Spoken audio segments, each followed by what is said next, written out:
You are listening to the Disney Dream Girls, an unofficial Disney Theme Parks podcast, and this is show number 453 for Sunday, the 7th of May, 2023.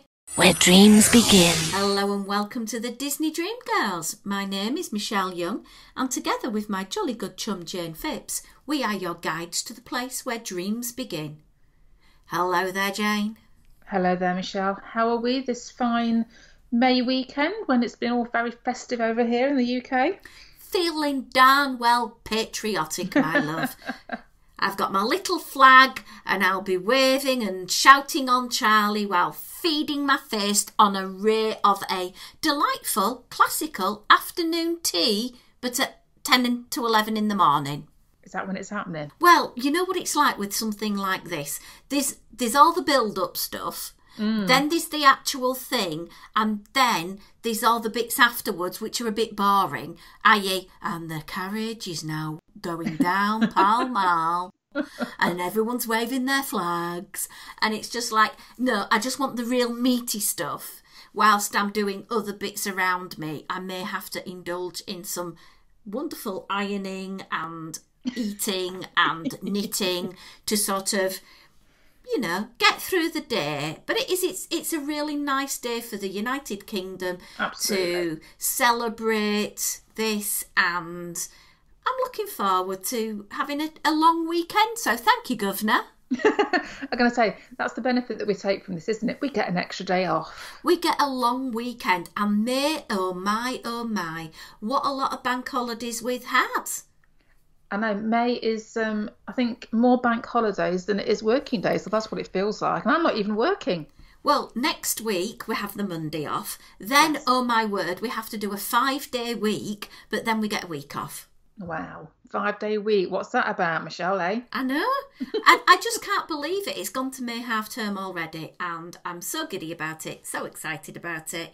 And I gather you're doing some fun stuff. Oh, by the time this podcast is released, you'll have done some fun May the 4th things with your Star Wars buddies. Yeah, we've got a very packed May the 4th. Simon's taken a day off work especially for it, and we are doing some work in the daytime in Nottingham City Centre to do with the Nottingham Tram Network and MCon, which is our local Comic-Con that happens in June, which we will be also attending. Not really sure what's involved with that. We shall wait and see. Watch out for photos. And then on the evening, we are travelling to a place called Castleton, which is famous for the Blue John Mines. So this is a big cave network in the Peak District, and they have a pop-up cinema event, and they have them quite regular. So anybody in the UK, I urge you to go and have a look out for the Village pop-up screen and see where they are in that area of the country. And they're showing a Star Wars.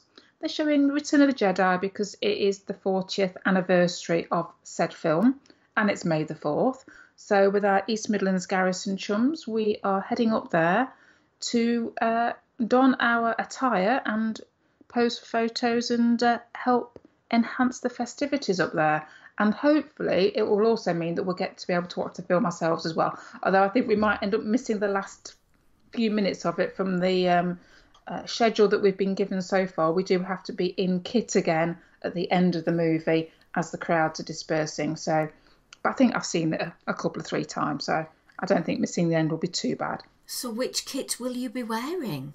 Well, I'm going Imperial Officer. So although it's Governor Price from Rebels, which is not kind of the era, because it is an Imperial Officer, that's what I shall be going as, because we're trying to keep all of the kit to the original trilogy, in particular the things that you would have seen in that film. So Simon will be in his Stormtrooper and I will be an Imperial Officer. Fantastic stuff. And I will be in chocolate dipped strawberries and enjoying that. So yay. There you go. So we have some more trip report from myself. Oh, good. And we are going to do it slightly bit different. Okay. Because why should I do it how everybody else does it? True. So we're going to start off first with a directory of Dole Whips. Ooh, directory of Dole Whips. I like that. Well, one of my challenges I set myself was to try as many different Dole Whip flavours as I possibly could. Do you remember the days when there was just one? I know. I kind of like long for those days, really, when life was simple and straightforward. Well, I know, but Janie, come on. If you're going to have a directory of Dole Whips and a plethora of flavours, let us have it. Come on, Go on love. then. Come on then. Now, I suppose you've got the distinction between a soft serve in a cup. Mm-hmm. Then that soft serve in a cup can be swirled with another flavour. Yeah. Then you can have that soft serve in a glass or a plastic beaker with a liquid in it, so it becomes a float. Yeah. Or you can have it with waffle cone pieces and it becomes Dole Whip nachos. Okay.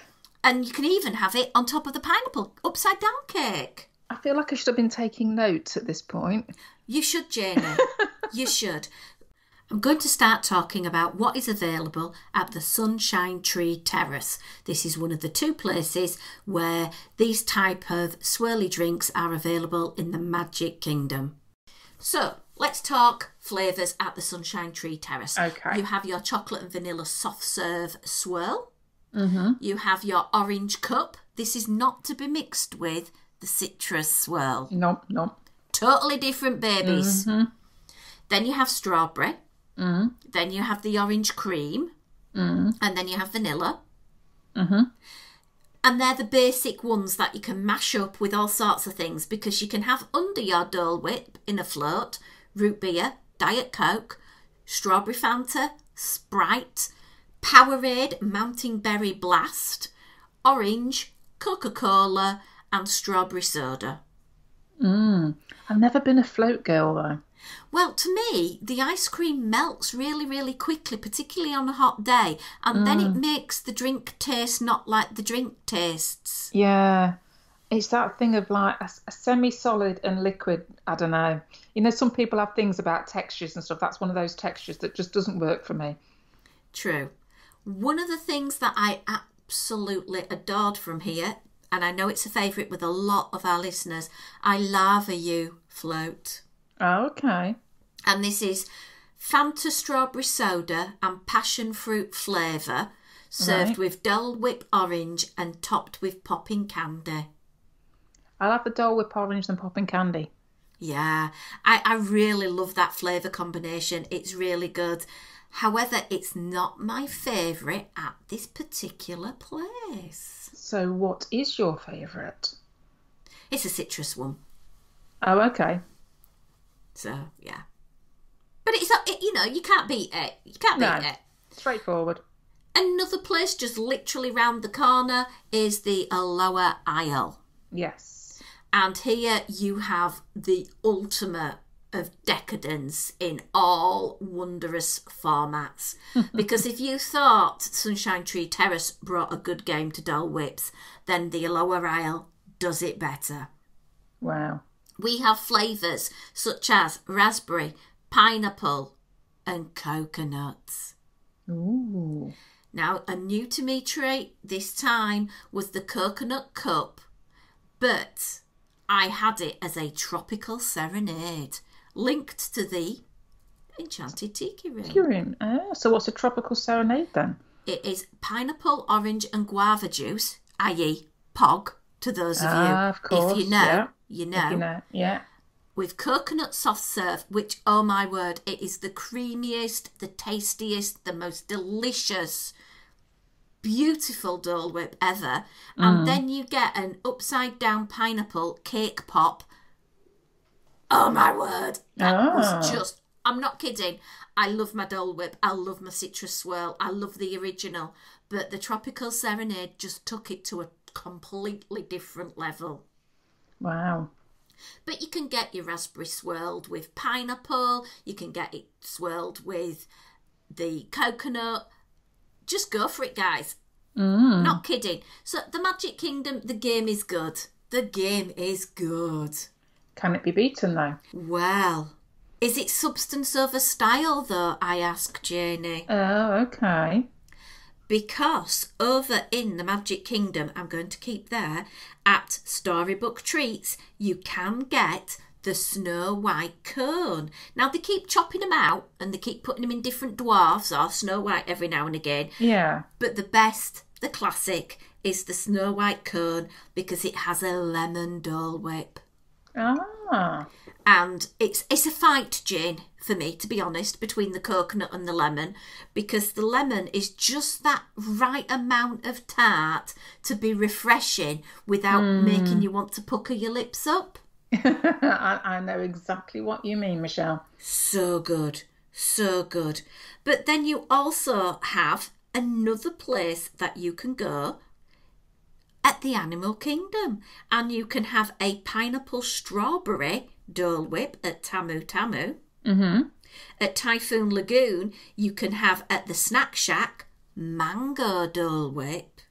Ooh. Now, I've not been able to try that one, but that sounds absolutely amazing.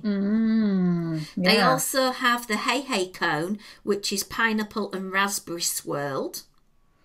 I do like a pineapple and raspberry combination, must admit. Over at the Warming Hut at Blizzard Beach, they have a Dole Whip orange. Mm-hmm. But there are some other places you can pick up a fantastic Dole Whip, and a treat for me was staying at Old Key West because I was eventually able to track down the Key Lime Dole Whip swirl. Ooh, and how was that? That was resplendent with little bits of graham cracker crumbles. Ooh. Delish. Sounds yummy. Last but not least on my list is Swirls on the Water at Disney Springs. Mm-hmm. They are the place where you can go for your nachos, made out of waffle cones. And as well as having the Dole Whip flavour, you also have Bobba Balls, you also have raspberry sauce, whipped cream, and of course, sprinkles. Nice. They do a Dole Whip flight where you can get 3 different flavours, and these are constantly changing. Oh, okay. That sounds good. They currently have a 50th celebration cone, and I don't know how much longer this is going to last for, but that is Dole Whip lemon and cookie dough soft serve swirl in a cone with an iridescent sprinkle and Mickey topper. Ooh, well, I wonder if they'll be bringing out 100th then. Possibly so. I did get there candy floss and raspberry.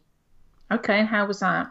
Well, to be quite honest, the raspberry was absolutely gorgeous, but the candy floss just didn't have any taste of anything. Oh, okay. Was it just too sweet?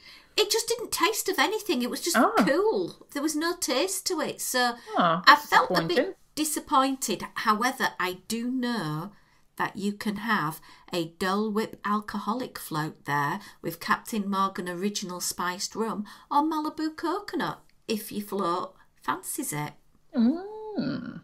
So which is my ultimate flavour sensation for the Dole Whip? Oh, go on then. Any guesses? Key lime? It wasn't actually. It was the coconut flavour. Oh my word. Taste sensation. Very close with the lemon flavour. And if you don't want to get the cone, you can always ask them at Storybook Treats if you can just have a cup of lemon as well. Okay, yeah, cool. I just felt it was so refreshing, especially when it's been a hot day. True. So now I've wet your whistle with food, I'm going to wet your whistle with some attraction talk, Janie. Okay. And what attraction talk are we having? Well, it's the newest, the most sparkliest at the Magic Kingdom, and that is Tron Light Cycle Power Run. Ah. Now, did you educate yourself, Michelle, before you enjoyed this ride? I did watch the films. I did indeed. I was all up on it. Did you understand them? I may have had a nap somewhere along the line, but yes. You got the gist. I got the gist and I got the colour experience. The other half is the massive Tron fan, not myself. So I'm going to start with some stats before we move into the review of the experience. I'm not going to do any spoilers though. So okay. So in Shanghai Disneyland, this opened on the 16th of June 2016. That long ago? I know. Doesn't feel it, does it? Well, when you think about it, you know, it's 7 years. So technically we are getting a ride system that is 7 years out of date because they obviously started planning it quite a way before that. Yeah, very true. The soft opening day in the Magic Kingdom was the 3rd of February, and the actual opening day was during my trip, 4th of April 2023. Yeah, very close to opening, Michelle. Incredibly. Incredibly. I literally was there on the opening day and got to ride it. Wow. So it can process 1,680 riders per hour. Not too shabby. Its top speed at miles per hour is 59.3, and for those of you who prefer your kilometres an hour, that's 95.4. Sounds better in kilometres, doesn't it? Yeah.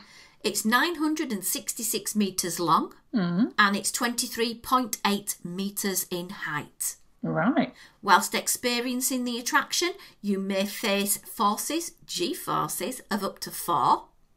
Okay. And it's put together with 7 trains with 7 cars, and riders are arranged 2 across in a single row for a total of 14 riders per train. At the Magic Kingdom, it is sponsored by Enterprise Rent-A-Car, whereas in Shanghai, it is Chevrolet. Okay. Both car things, though. Little bit of information. The only way you are able to ride this at the moment is pre-booking. Pre-booking either by getting a virtual queue at 7 o'clock in the morning if you are on Disney property in one of those hotels, or purchasing a lightning lane. Now, there is a benefit for this attraction for booking a lightning lane. And what is that? You can select the time you want to ride. Ah, yeah. Okay. So if you're trying to avoid dining, if you're trying to avoid plans, or if you're thinking, oh, I'm not going to be at the Magic Kingdom till 11 o'clock, or oh, I'm wanting to leave the Magic Kingdom by 3 o'clock, going down the virtual queue ride route is very difficult because you click virtual queue and you are given that time, and if you are not there, you can't get to ride it. You have to be there within that hour. Yeah, they, from what I understand, they're being very strict at the moment, aren't they, about that hour time slot, whereas I know over at like Guardians of the Galaxy at Epcot, they were a little bit more, if as long as it's after your time slot, they were letting you on. Absolutely. Whereas this is a bit more nitty pitty about it, kind of being really pedantic. Yeah. We actually missed a ride on this. We got the virtual queue and we arrived 6 minutes late and they refused us to go on the attraction. No. 6 minutes. But I suppose it's one of those ones, isn't it? If there's a rule, there's a rule, and you can't let one lot through, and then where do you draw the line, isn't it? It was a bit tricky, Jane, because park opened at 9 o'clock. Right. So we got our return time and we thought it was between 9 and 10, i.e. park opening till 10 o'clock. Yeah. It wasn't. It classed it from early park opening at 8:30. Oh, because you're a hotel resort guest. Yeah. But hey-ho, so we didn't ride it before the 4th. Or I didn't anyway. We got to ride it on the 4th, and I understand a little bit more about the queuing process because you get your virtual queue or lightning lane. Yeah. If you're in the virtual queue, you go past where everyone's been having their pictures taken, up that quite incline with a hairpin bend, and you get to a point and you will see where the virtual queue people are going. They're going down to the right-hand side and they're following the temporary umbrellas that have been put up because Imagineers have realised, oh, we're in Florida and we get lots of sun. Funny that, yeah. Yeah. So it didn't really take that into consideration. One day we had to queue for like 35 minutes in that blazing sun where there wasn't a great deal of shade. Whereas the other day, we literally got all the way through to the front where we had to scan our ticket or magic band to prove that we'd got the return time for the time we got. So it just depends if we're a little bit backed up on the loading or not. Right. Now, if you have a lightning lane, you go down a different route. Okay. And you're literally straight in the building. You walk around the corner and you're into a area where you are literally stood on the floor and there's like a glass screen with coloration and a design on, and you just stood at it. Okay. And you're looking and you're thinking, there's a big reveal here, and it was quite cool. Yes, I think I know what this is, but yes. It was super cool. And then the door to the left-hand side opened, and then we were at the locker part. Ah, okay, yes, because everything has to go in lockers, doesn't it? Everything in the lockers, please. You can take on board with you your mobile phone or a park ticket, etc. And there's a compartment on the front of the bike. Okay, yeah, so like a little pocket thing, isn't there? Yeah, Yeah. I've seen that. There's also, going into the queue, a ride vehicle that you can sit in and test out whether it will work for your body dimensions. A lot of people were using that for photo ops. So people who literally wanted to test their body size had a bit of a wait in the full sun. And I think that stopped a lot of people actually stopping and getting that dimension check, so that when they got loaded onto the vehicle, maybe they fitted because the bar pulled across the back of their calves and that was fine. But you are pressed down a little bit and it is quite uncomfortable on your chest. And I think a fair few people I've spoken to actually got off the vehicle and went to the normal seat at the back. It's like a 2-seater seat. And you have obviously your restraint and everything, but you can sit up like you would on a sidecar.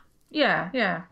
And a lot of people have told me, because it's the back row and because you can see what you're doing and you can see the vehicle in front of you, it's actually more pleasurable than riding on the bike.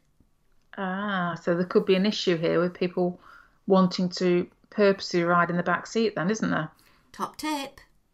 Anyway, I mentioned about the lockers, and you put everything in and it opens and closes with your park entry. So either Magic Band or ticket or what's on your phone. And then when you get off the vehicle, it's a double-sided locker. So you go around the other side and you can take your things out. Completely safe, totally secure, very good system. Cool. Got onto the vehicle, and I must admit, it is an incredibly fast start. And there's quite an incline and banking as well, and you go under the canopy and then you go into an inside portion and then it finishes. Right.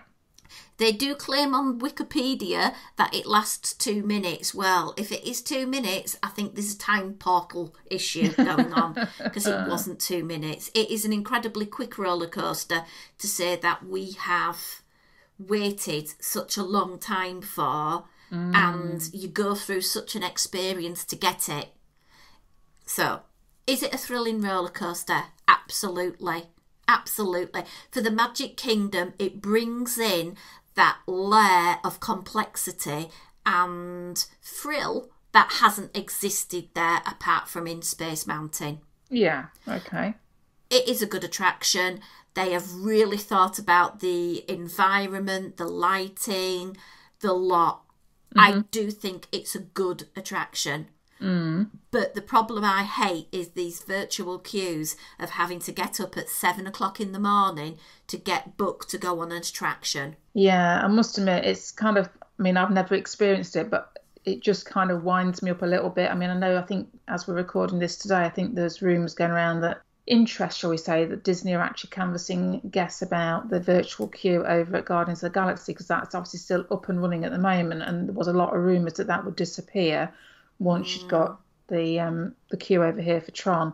But yeah, I'm with you, Michelle. It's like, I mean, it's bad enough, you know, if you want to get you to play the system and you're going to go down the Genie Plus route and you're going to try and get your different rides, etc., all scheduled. But I am on my vacation. You know, I want to be able to take my days kind of a bit more as they come. I don't want it to be, I don't mind an odd few days where it's a bit more of a military operation and a bit organised and it's like, we're going out the door at this time, blah, blah, blah. But I don't want that to be every day. And I think I've said before, coming over from the UK, we tend to come over for at minimum a week, more likely 2, sometimes even 3 weeks at a time. So we've got that ability to go, I'm having a few chill days or whatever. But I do feel for our American friends that will be going down to Disney World for a much shorter length of time and trying to get everything in. And I think when you're faced with 7 o'clock calls for this, that and the other, and then you're trying to schedule in all your dining reservations, and you've got young kids and older grandparents, and everybody wants to do something different. It's a nightmare enough time as it is without throwing this in there as well. plus park reservations. And I won't say it's taking the fun out. That might be going too far, but it's that sort of, it could just be the straw that breaks the camel's back in some circumstances. And as I say, with a virtual queue, you get given a time. And if it clashes with your lunch reservation, tough. But at least now with your lunch reservations, you can cancel them with a certain number of hours notice, which wasn't... Anyway, so yeah, that is my run of Tron. If it goes onto a normal queuing system, if it's 30-40 minutes, I'll happily wait, providing there's some shade. I don't mind that. I would like to be able to ride it on a night time to see what it's lit up like under the canopy, because I have been over to the area and it just looks so visually stunning. And I would like to have that experience, but I wasn't prepared to pay a lightning lane for it. And when you compare with my 2022 trip to Walt Disney World, I paid for quite a few lightning lanes for Guardians. I wasn't going to pay for any on this attraction. It was good, but not good enough for me to part with money. Well, that was going to be my question to you, Shell, is this worth spending the extra on? Obviously, you've answered that. How many times did you actually manage to ride it whilst you were there? I think 3 in the end, because we did get a 4th ticket, but as I say, we weren't able to get on it. As I say, next time round, hopefully, I'll be able to ride it at night time and I'll get a different experience. To other people that are maybe really into the Tron experience, they might just love it for that. I did see a lot of people coming off with happy smiley faces, so I'm not saying it's an awful attraction. No, I'm not absolutely. at all. It is a good quality attraction, but for me, it doesn't give me the thrills that I get on others. Yeah. So shall we put a pin in Tron? I think so, yeah. If anyone else wants to contribute to some discussion with regards to Tron, what your views are, you know how to get in touch with us. It's info@disneydreamgirls.com. You can tweet us at DisDreamGirls, or you can contact us via our family page over on Facebook, Disney Dream Girls Podcast Family. Before we finish off, Jane, I thought this would be a really good tie-in for us both to reveal our attraction countdown for the Magic Kingdom for Tomorrowland. Okay. And I'm really excited to hear what yours are going to be in comparison to what mine are going to be. So let me just check here on my list. 1, 2, 3, 4, 5, 6, 7, 8. Do you agree with 8 attractions? I've got 8 as well, Michelle. So we're off to a good start there. I was going to include Anti-Gravity's Galactic Goodies because at the end of the day, soft serve ice cream is an attraction in my mind, but I thought I'd behave. Yeah, I didn't go down that route, no. Okay, so what is your lowest rank one? The attraction that you probably wouldn't ride every time and you sort of think, yeah, it's okay. Speedway.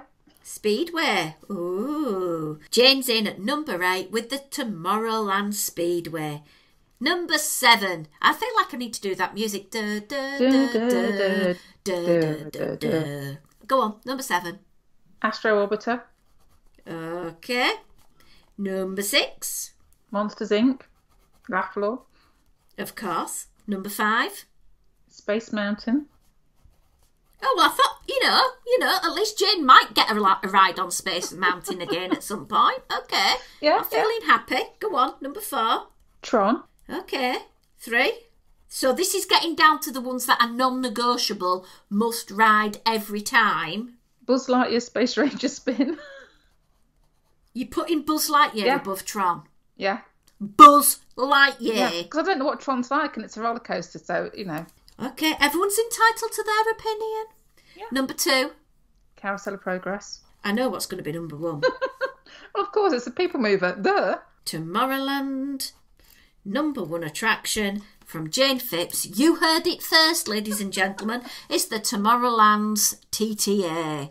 Transit Authority. Ding dang do. Nothing wrong with that. Okay. Shall we see how alike we are? Probably not at all. Oh, go on then. I'll be surprised. Go on. Number 8. The worst attraction in Tomorrowland. I'm going to have Cat screaming at me now saying, Michelle, you're wrong. But it's my list, is Buzz Lightyear. Oh. I don't like touching the plague sort of gun thing. I hate that. And my hand-eye coordination is rubbish. So I always end up at the lowest scoring thing. So yeah. I'm no good at it, but I just enjoy it. Yeah, I don't. My next one is the Tomorrowland Speedway, number 7. Yeah. Then I have put Astra Orbiter, but I've put an asterisk by it. Because if you can see lightning in the distance, then it would move up, because that's really exciting. Yeah, but you can't do that though. That's not like No, I can't book lightning, can I? No, exactly. These are ones now that I'm getting onto. Yes, I've got to do. Okay. Monsters Inc. Laugh Floor. Mm-hmm. Purely because every time you go, it's going to be something slightly different. And I like that. And I like that it's a kind of live environment. I don't like the bit that they pick on people. And luckily, I've never been picked on, she says, touching wood. Yeah, I think that's my issue with that. But I'm like, why is it in Tomorrowland? Yeah, it doesn't really fit. Kind of feels like it should be over at Hollywood Studios. Ooh, that'd fit. Wouldn't it? But Yeah. anyway. Next one. I did an hour over this position. And Okay. I'm still... No, Tron. Okay. I'm going to put Tron next. So Tron is better than Monsters Inc. Laugh Floor. Good. The next one's Carousel of Progress. Okay. Because I was going to put Tron above it, and then I thought, oh, no, because No. I've got to do Carousel at least twice a trip, whereas Tron I might only do once. Yeah. Space Mountain. Mm-hmm.